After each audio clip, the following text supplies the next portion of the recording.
Olá, meu nome é Stephanie Milena, eu sou integrante da equipe 1 e juntamente com a minha equipe iremos abordar neste vídeo alguns métodos que utilizamos para calcular as entalpias e os volumes envolvidos no processo de produção de metanol, bem como também os métodos que utilizamos para obter a temperatura de algumas correntes envolvidas neste processo que não nos foram fornecidas.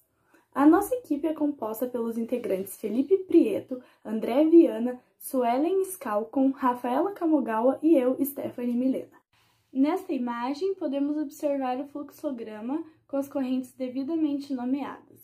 A corrente T, que é a corrente de topo da destiladora, a corrente TA, que é a corrente que sai do trocador de calor 4, e a corrente 10 não tinham as temperaturas. Então agora eu vou falar um pouco dos métodos que a gente utilizou para obter essas temperaturas. Inicialmente usamos a lei de Raoult, porém para aplicá-la tínhamos que ter a pressão de vaporização de cada componente. Essa pressão de vaporização foi obtida através da equação de Antoine, onde A, B e C são parâmetros tabelados e T a temperatura, onde a gente deu um chute inicial de 0 graus Celsius, ou seja, 273 Kelvin.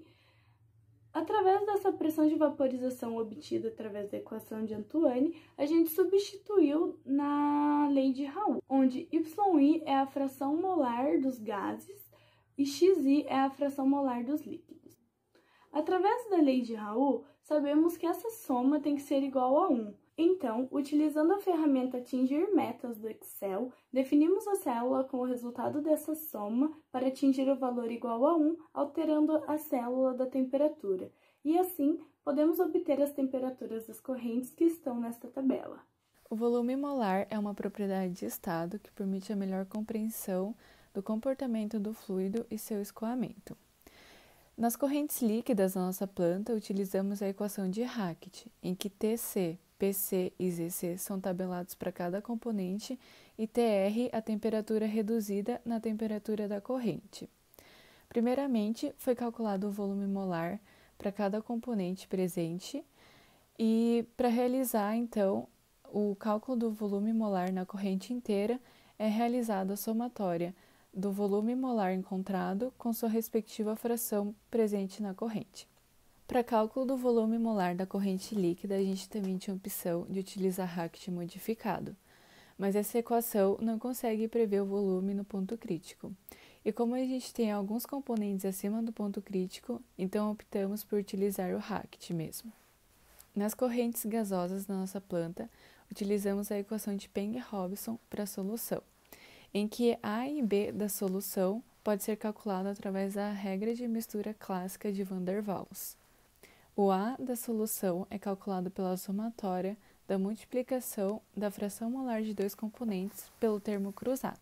O termo cruzado é basicamente a média geométrica do A puro dos componentes que estão sendo analisados.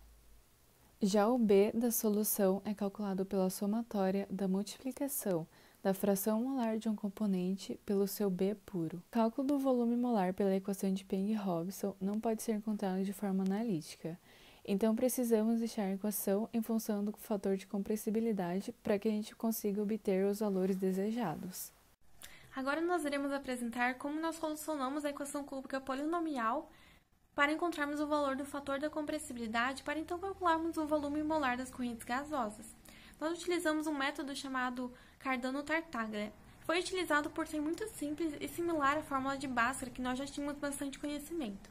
O método consiste em substituir esses termos que estão em vermelho para os termos dos coeficientes de uma equação cúbica. Então, é necessário calcular o P e o Q, como nas fórmulas apresentadas, para então encontrarmos o valor do delta.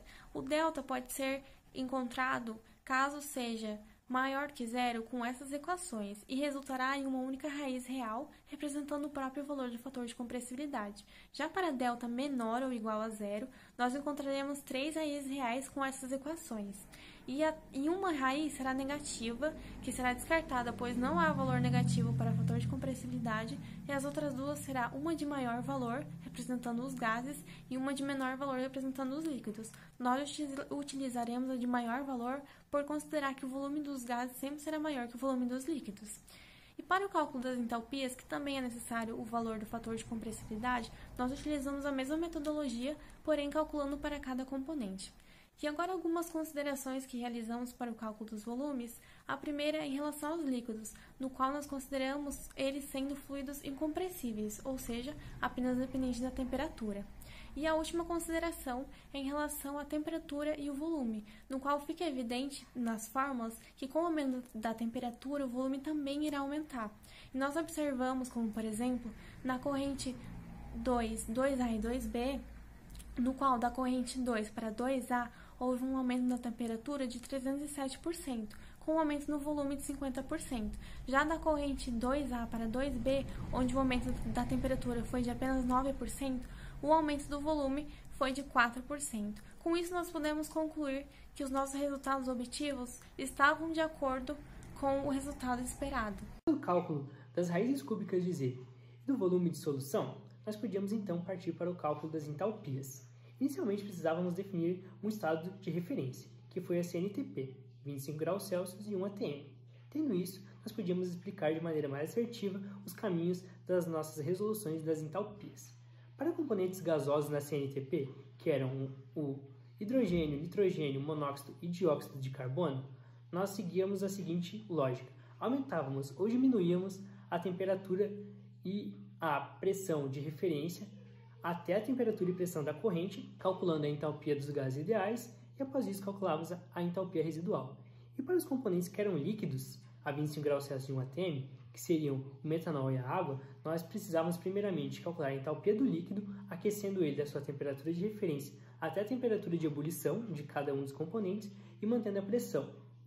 Após isso, somávamos a entalpia de vaporização e, por fim, nós calculávamos igual para as correntes gasosas.